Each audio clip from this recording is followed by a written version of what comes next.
Hey, this is Matt Carbray. It is July. Hope everybody's having a wonderful summer. The Matt on Money video podcast that we tend to do every month. We haven't done one maybe in a couple of months, and we're going to switch it up this month. What I have been doing as of recently, which many of you have seen and commented, and I appreciate you doing so, is a day in the life of a financial planner. I've been putting out real life stories about situations that I have seen and been a part of over the last 19 or so years in this business.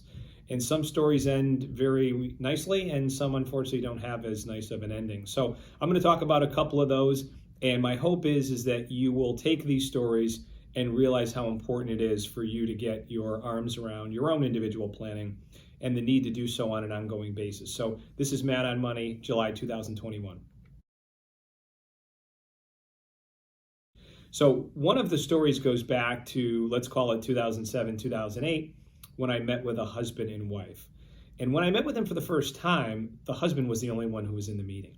Now, the husband was incredibly organized, had meticulous records, had a binder separated by tabs. He knew exactly what he had and where it was. The problem is that the wife didn't.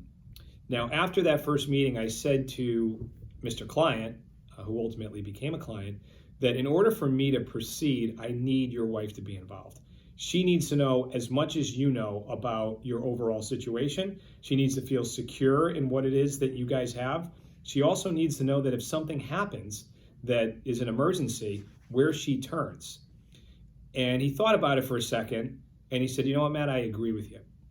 She's never expressed a desire to be involved in these conversations, but I get what you're saying.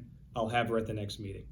Well, fast forward 10 or so years later, maybe 11 years, and unfortunately, Mr. Client had passed away unexpectedly, very unexpectedly. And I remember that phone call that I received from the spouse who, over those 10 years, was very involved in their financial planning. And she said, Matt, I know that the one concern that I don't need to have is about money, that we'll get through this.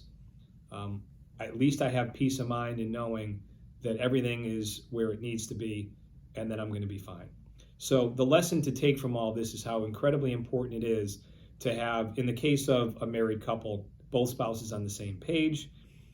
If you are not married and you're single, other people that you trust and confide in, which could be other family members or financial professionals, attorneys, accountants, but try and get all your affairs in order, and no better time like the present.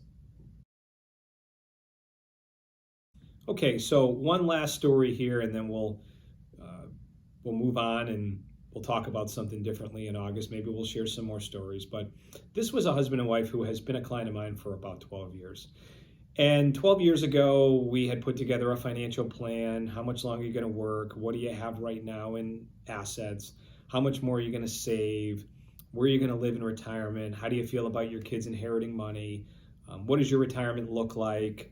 And we built out a really nice plan for them. Well, we have modified that since over the years, and now the second spouse is retiring. First spouse already has. So we're trying to take some inventory. We're trying to put all their assets together and figure out where the income's going to come from. And when Mrs. Client gave me her most recent retirement plan statement from a retirement account that she had with her employer, the first thing that jumped out to me is that there is no way that this is all that she has. And I emailed her back. And she said, Matt, this is all that I have. I said, well, if I go back to the notes that I took from 12 years ago, you had this amount then. I know how much you've been contributing. I know how you were invested. It is impossible that that is all that you have.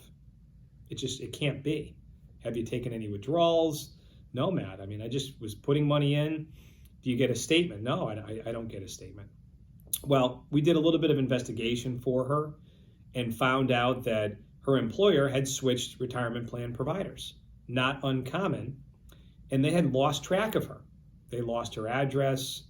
They stopped sending paper statements and started doing everything electronically. So what did we find out when all was said and done? Well, Mrs. Client had $550,000 more in her retirement account than she ever would have thought. Now, she was in a good position to retire without that, but now what that's done with respect to their retirement is going to allow them to do a lot of wonderful things. So that's a very good story to tell, and sometimes the stories are not as favorable, but it just gets back to the point of better understanding what you have and where it is, and starting to go through that planning process where you have someone looking at all of your particulars, right?